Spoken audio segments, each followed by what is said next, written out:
Tujuannya adalah untuk memberikan kesan baik masyarakat terhadap Kang Deddy Kang Deddy Mulyadi. Mulyadi. Paling tidak dia dianggap sebagai orang Sunda yang nyunda. orang Sunda yang nyunda. Nah, yang kedua, saya pun tidak berhenti di sana secara personal, tapi dalam konteks pembangunan politik juga. Ini bukan sekedar pencitraan politik secara personal, tapi yang kedua ada branding dan marketing pembangunan politik Kabupaten Purwakarta. Oke.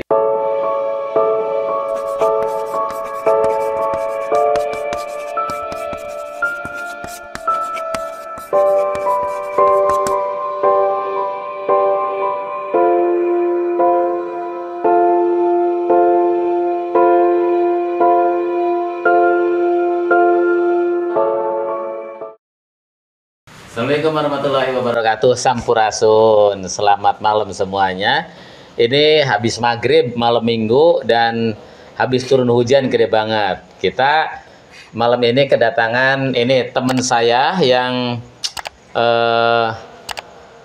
sudah doktor. Ini dokter komunikasi juga dari Unpad, ya. Sama dengan Dr. Rina sebelumnya yang lulusan Unpad juga, perempuan. Kemudian mendapat gelar doktor karena meneliti kepemimpinan Deddy Mulyadi di Kabupaten Purwakarta. Sama ini juga seniornya, ini sebenarnya setahun lebih dulu lulusnya. Lulus tahun berapa sih? 2020. 2020.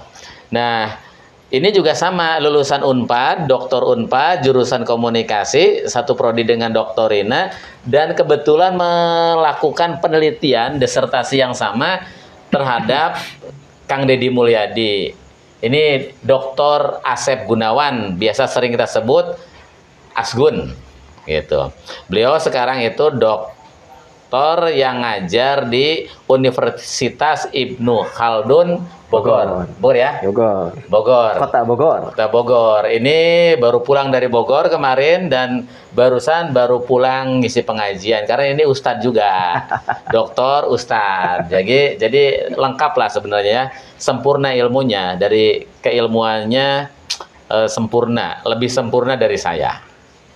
Nah, malam ini Dr. Asgun ini karena meneliti tentang Kang Deddy, saya ingin ngobrol-ngobrol sama beliau tentang apa hasil penelitian beliau. Penelitiannya dulu judulnya tentang apa ya? Judulnya tentang etnisitas Sunda dalam komunikasi politik. Etnisitas Sunda dalam, atau lebih tepatnya identitas Sunda dalam komunikasi politik. Oke, Studi identitas kasusnya, Sunda ya. Identitas Sunda dalam komunikasi politik. Studi kasus komunikasi politik Kang Deddy Mulyadi dalam pembangunan politik Kabupaten Purwakarta 2000 sampai 2018 berapa 2008 sampai 2018. Oke. Jadi ada niti mangsanya 10 tahun. Jadi bagaimana hubungan identitas kesundaan dalam ruang politik? Ruang komunikasi politik. Jadi bagaimana identitas kesundaan itu berhubungan dengan komunikasi politik Kang Deddy Mulyadi, kurang lebih seperti itu. Oke, jadi apa sih yang melatar belakangi kok Kang Asgun pengen meneliti tentang kesundaan, komunikasi politik dan Deddy Mulyadi? Ya, yang menjadi latar belakang yang paling terpenting sebetulnya, sadar tidak sadar hari ini identitas Sunda, etnik Sunda ini sedang mengalami sebuah kemunduran yang sangat luar biasa. Apa buktinya dalam riset-riset misalnya tentang etnik Sunda, tentang kesukuan Sunda, itu salah satunya misalnya ada sebuah riset dari Dr. Nini, salah satunya itu dia menyebutkan bahwa hasil penelitiannya semakin sedikitnya hari ini orang berbicara dengan bahasa Sunda. Yes. Nah, bahkan kemudian orang-orang muda Sunda yang lahir dari latar belakang Sunda malu ketika berbicara masalah Sunda. Satu sisi yang lain, simbol Berbicara masalah Sunda atau berbicara bahasa Sunda? bahasa Sunda. Berbicara bahasa Sunda sebagai salah satu simbol Simbol etnis Sunda. dia sebagai seorang Oke. Sunda. Tambah simbol-simbol Sunda, kemudian orang-orang Sunda malu menggunakan simbol-simbol itu. Nah, justru Simbol-simbol Sunda. Jadi bukan hanya bahasa, simbol, tapi simbol-simbol ke Sunda atribut juga, Sunda atribut juga, identitas lah ya. identitas Sunda itu. juga seperti ikat, dan lain Kampret. sebagainya. Kampret. ikat, dan hal-hal yang lain termasuk lain. ya, tata arsitektur. Termasuk Rumah yang Sunda udah malu semuanya lah ketinggalan. Nah, justru menjadi menarik ketika ada beberapa elit Sunda yang mencoba untuk kampanye tentang Sunda. Pernah dicoba misalnya di Kabupaten Bandung, di Kota Bandung dan seterusnya. Ada salah satu yang menarik itu Kabupaten Purwakarta, Oke. yakni dengan munculnya Kang Deddy Mulyadi dengan membawa atribut Sunda Kesundaan. sebagai bagian dari komunikasi politik dia. Itulah salah satu yang menarik untuk diteliti oleh saya pada saat itu. Oke.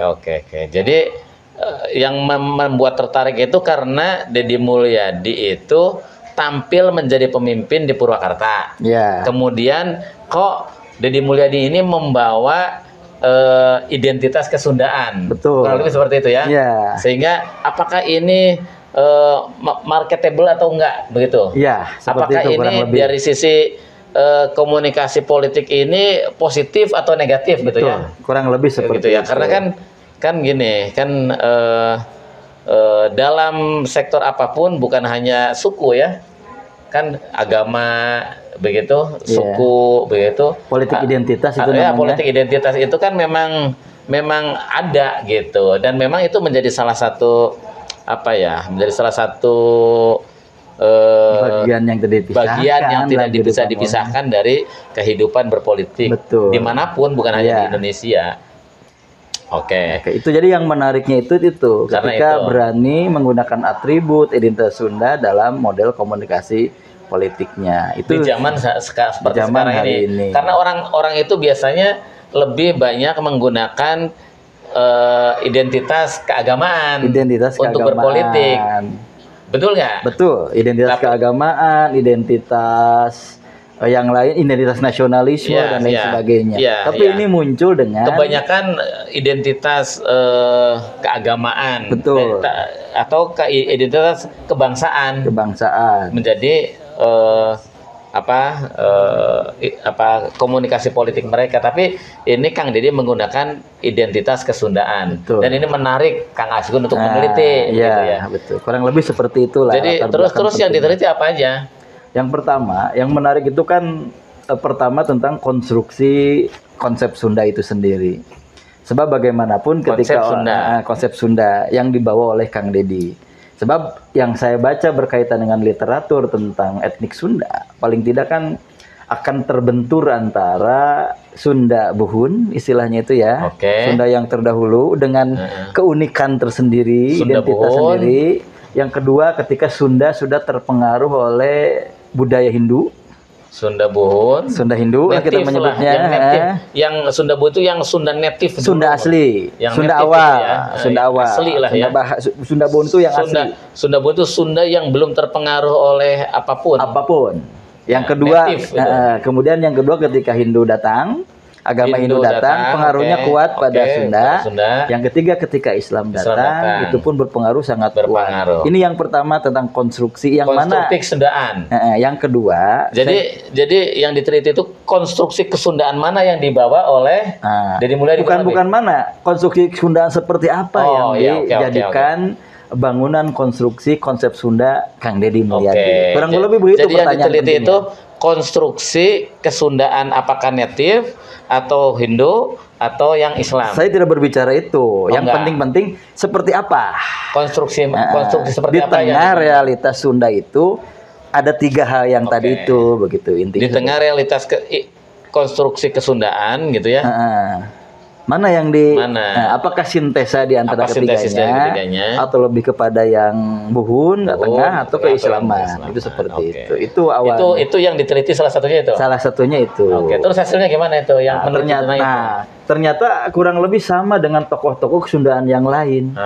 Betapa sulitnya ketika orang Sunda berusaha untuk mensintesakan antara Sunda Oke. yang dulu dengan Sunda yang hari ini. Walaupun betul kata Kiai Hasan Mustafa, kiai terkenal dari Tasikmalaya itu, Sunda itu adalah Islam, Islam itu adalah Sunda, begitu kan? Islam itu Sunda, Sunda itu Islam. Sunda itu adalah Islam. Itu kata mereka yang punya orientasi Sunda itu sudah terislamkan. Ya. Tapi ternyata kan masih di antara kita juga ada Sunda yang buhun tadi. Ya, Sunda ada juga yang sudah terpengaruh Hindu. Nah, saya yang menariknya itu yang mana yang kemudian yang menjadi inspirasi Kang Deddy. Walaupun dalam wawancara dengan beliau saya berusaha mencari intisari dari ketiganya. Tapi kesulitan yang sama seperti tokoh-tokoh Sunda yang lain ketika meneliti tentang Sunda, ini juga yang terjadi pada Pak Deddy Mulyadi.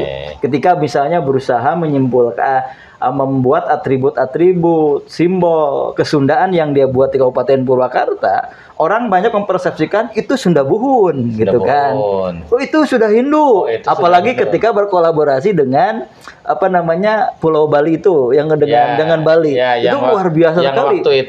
Yang waktu itu ada penyor kan? Penyor dan lain sebagainya. Kemudian ada kesenian Bali dan lain sebagainya. Jangan-jangan Sunda Hindu yang diangkat. Tapi sisi yang lain kan banyak juga atribut-atribut Islam, simbol-simbol Islam dan sebagainya. Nah, akhirnya inilah yang kemudian memunculkan persepsi. Ya. Dan ini kalau Deddy Mulyadi mungkin menyelami ketiganya ya. Dia menyelami ketiganya, walaupun pada akhirnya modelnya kurang lebih tadi persepsi masyarakat ya terbelah lagi. Ya, karena dianggap terlalu buhun, karena dianggap terlalu kehinduan. Walaupun ternyata dia mengatakan inilah yang disebut dengan Sunda ketika mensintesakan antara tiga hal yang tadi itu. Dan ini bukan hanya kesulitan Kang Deddy saya pikir, karena saya baca literatur, yang lain pun akan punya kesulitan yang sama gitu. Ketika menafsirkan tentang Sunda hari ini harus seperti apa begitu. Jadi membangun sebuah konstruksi kesundaan itu tidak mudah. Tidak mudah. Tokoh-tokoh Sunda yang muncul mempunyai juga problem yang sama untuk melakukan sintesa dari tiga fase ya. Tiga fase identitas kesundaan itu ya. Betul. Termasuk dialami oleh Kang Deddy Mulyadi. Sehingga tidak jarang masyarakat mempersepsi apa yang diusung oleh Kang Deddy Mulyadi itu juga terbelah. Betul. Oke. Itu bagian Jadi ditemukan juga itu persepsi masyarakat. Apalagi ketika muncul yang namanya patung kan. Semakin memperbesar persepsi masyarakat, wah ini Hindu. Banyak yang mempersepsikan seperti itu. Wah, Deddy mah Sunda wiwitan. Sunda wiwitan gitu. Ya, yang Sunda native itu mungkin ya. Wah, Deddy Sundana wiwitan, Sunda native. Ada juga yang beranggapan mungkin wah, ide mah Hindu ya. Hindu, karena tadi ada atribut-atribut simbol Hindu itu ada di dalamnya. Dulu seperti itu ya. Banyak orang wah Hindu itu mah cina gitu. Bener, saya dengar sendiri itu. Jadi ada juga yang mempersepsikan itulah Sunda menurut Kang Deddy Mulyadi ketika berusaha mensintesakan. Tapi lagi-lagi tergelincir kan. Seperti tokoh-tokoh sebelumnya, begitu sulitnya menyatukan yang tadi. Begitu sulitnya mensintesakan konstruksi Sunda hari ini harus seperti apa? Kesundaan. Iya. Itu yang pertama. Jadi temuannya itu bahwa Iya, sama dengan tokoh-tokoh Sunda yang lain mengalami kesulitan. Walaupun beliau menyebutkan bahwa inilah Sunda. Karena kalau kita perhatikan budaya Sunda dengan budaya sulitnya itu gimana? Apakah Kang Asgun sendiri yang mempersepsi sulit atau masyarakat yang menerima pesan? Enggak, dari satu sisi kalau Kang Deddy tidak merasa kesulitan karena dia mengatakan inilah konsep Sunda. Ketika misalnya jadi dianggap kesulitannya itu dari mana? Persepsi narasumber yang saya tanya, dan itu yang narasumber yang ditanya terhadap Deddy Mulyadi. Itu berdasarkan persepsi yang muncul dari masyarakat juga. Dan yang saya tanya itu kan bukan orang yang sembarangan juga. Mereka ahli kesundaan juga ada, ahli tentang budaya juga ada, ahli tentang sejarah Purwakarta juga ada yang saya jadikan narasumber. Jadi memang mengalami kesulitan untuk melakukan konstruksi, mensintesakan gitu ya. Sama seperti tokoh-tokoh yang lain. Walaupun misalnya Kang Deddy, ketika saya tanyakan, Kang, itu simbol melati itu apa sih artinya? Melati itu pagar melati. Pagar melati yang tiga itu. Satu, dua, tiga. Simbolnya kan bagus lah, taruhnya begitu. Tapi kan simbol melati itu kalau tidak salah itu simbol yang digunakan oleh tentara Mataram. Mataram Hindu, Banaran Islam ketika menyerang Sunda pada waktu itu. Kenapa simbol ini kemudian dipakai begitu? Dia bilang apa jawabnya? Sunda itu tidak punya peradaban yang bersifat material. Yes. Kan? Termasuk diantaranya kalau orang Sunda meninggal persis seperti orang Islam. Ya, kayak di Mekah. Kayak di Mekah, kuburannya di mana? Yang penting ada Batu. tandanya ini adalah Jadi kuburan, batu. kan begitu. Nah, inilah yang kemudian dikonsumsi oleh Kang Deddy. Makanya kemudian pagar-pagar itu kan dibuat sedemikian rupa dan lain sebagainya. Dan dia akui sebagai ini bagian dari kebudayaan Sunda. Kenapa saya bikin? Karena tidak ada orang Sunda yang membuat kebudayaan material seperti ini. Tapi lagi-lagi kan saya katakan, ketika dia membuat atribut simbol yang tadi itu, orang akan mempersepsikan lain. Termasuk tadi, melati itu kan identik dengan pasukan Mataram ketika menyerang Pajajaran kan begitu. Yang kedua, yang namanya melati itu identik dengan kebudayaan misalnya Hindu yang ada di Bali atau di mana dan lain sebagainya. Akhirnya kemudian persepsi tadi ujung-ujungnya dipersepsikan lagi oleh masyarakat. Ujung-ujungnya kembali begitu sulitnya mengkonstruksi, mensintesakan antara tiga hal yang berkaitan dengan Sunda yang tadi itu. Itu. Oke. Begitu. Jadi gitu ya. Oke. Terus yang kedua apa ya yang diteliti? Ada berapa sih yang ditelitinya itu? Yang kedua, saya juga mempertanyakan tentang bagaimana model komunikasi politik Model yang komunikasi menggunakan politik. etnik Sunda. Model komunikasi politik Deddy Mulyadi. Yang menggunakan etnisitas yang Sunda menggunakan itu. identitas kesundaan. Dan saya menggunakan ada apa yang disebut dengan impression management. Impression management, Dalam manajemen kesan. teorinya manajemen kesan, di dalam teori komunikasi politik itu ada yang disebut dengan impression management sebagai bagian dari interaksionalisme simbolik. Salah satu teori penting dalam ilmu komunikasi itu. Nah, berkaitan dengan persoalan manajemen kesan, ujung-ujungnya tadi, kenapa muncul manajemen kesan? Ujung-ujungnya adalah proses pencitraan. Proses marketing. Manajemen kesan itu tujuannya adalah untuk memberikan kesan baik masyarakat terhadap Kang Deddy Mulyadi. Paling tidak dia dianggap sebagai orang Sunda yang nyunda. Orang Sunda yang nyunda. Yang kedua, saya pun tidak berhenti di sana secara personal. Tapi dalam konteks pembangunan politik juga, ini bukan sekedar pencitraan politik secara personal, tapi yang kedua ada branding dan marketing pembangunan politik Kabupaten Purwakarta. Itu yang paling terpenting. Jadi pertanyaan selanjutnya. Jadi apa tentang pencitraan? Yang pertama adalah manajemen impression. Impression management. Impression management, manajemen kesan politik. Yang ini Kang Deddy menggunakan simbol-simbol kesundaan, mengusung ideologi kesundaan di dalam pembangunan, kemudian membuat branding-branding pembangunan dengan simbol-simbol kesundaan. Apakah itu kemudian memberikan kesan politik yang baik atau enggak? Iya. Paling tidak terhadap kepemimpinan beliau kan seperti itu. Nah itu gimana hasil penelitiannya? Jadi yang disebut dengan pencitraan yang namanya gini ya, dalam teori interaksi simbolik, politisi itu kan, Bang Deddy kan sebagai seorang politisi. Karena setiap politisi itu, setiap figur publik lah, setiap figur publik mau politisi mau apapun, setiap figur publik itu membutuhkan kesan baik terhadap publik yang menjadi wilayahnya menjadi follower lah gitu. Betul.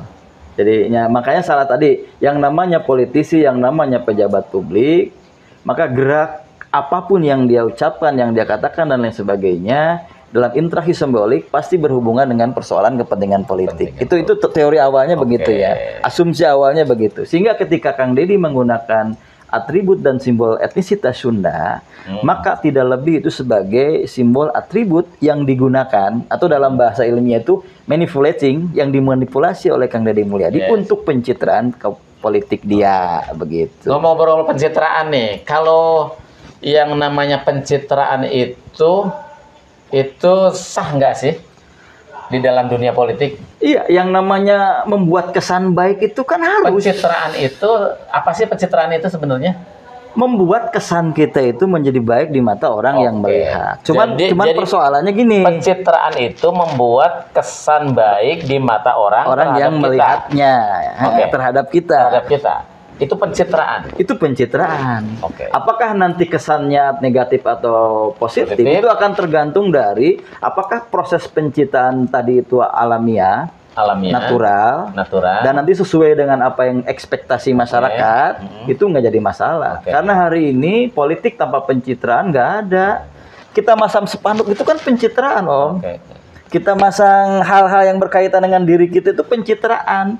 Kalau hari ini nggak ada pencitraan. Menggunakan apapun yang berkenaan dengan diri kita itu pencitraan. Pencitraan semuanya. Jadi kalau saya pakai baju putih, ini pencitraan. terus pakai sarung nih, pencitraan juga. Kenapa? Pencitraan. Agar dianggap ustadz kan begitu. Agar dianggap ustadz, kurang lebih. Padahal saya itu pakai sarung karena malas pakai malas pakai celana, barusan itu habis sholat. Kan bermainan persepsi begitu. Oke, Jadi kan persepsi itu muncul dari stimulus yang ada di luar. Kalau saya kemudian menafsirkan Pak Ipung ini adalah dia pencitraan lewat baju seperti itu, ya wajar. Nah, tinggal tadi pencitraan kita itu harusnya kayak Pak Asgun ini menggunakan topi. Ini bisa pencitraan juga, nggak jadi masalah. Menggunakan kacamata putih. Pencitraan juga. Kenapa bukan kacamata hitam gitu? Masuk pencitraan juga itu. Karena jujur saya, kenapa saya pakai kacamata putih? Pada waktu itu ada kacamata putih yang bagus, yang kedua ternyata orang nggak ada yang atau jarang menggunakan kacamata putih. Bagi saya itu branding. Branding itu pencitraan juga. Gitu. Jadi sah-sah saja politisi menggunakan apapun identitas. Jadi kalau kita, jadi kayak Asgun ini, kalau misalnya Asgun itu yang mana? Itu yang suka pakai kacamata putih. Nah, biar berarti orang tahu. Impression manajemennya udah jalan itu. Udah jalan. Kalau orang bisa, siapa sih Deddy Mulyadi itu? Itu yang suka pakai ikat. Oke. Itu kan pencitraan namanya. Pencitraan. Dan branding itu, ujung jadi dalam teori pencitraan itu. Walaupun kita tidak tahu, misalnya kayak saya gitu ya. Mulyadi pernah bilang ke saya bahwa saya itu kalau, nah ini jadi pembahasan. Saya itu kalau ingin mempunyai keterpilihan cepat, nggak ada reaksi apa-apa, nggak ada penolakan apa-apa itu, saya kalau niat saya membawa Sunda itu menjadi komoditas politik, menjadi alat apa tadi istilahnya itu, komunikasi politik ya, alat komunikasi politik untuk lah. meraih kekuasaan, saya nggak akan menggunakan identitas kesundaan. Buktinya kan kalah di Pilgub.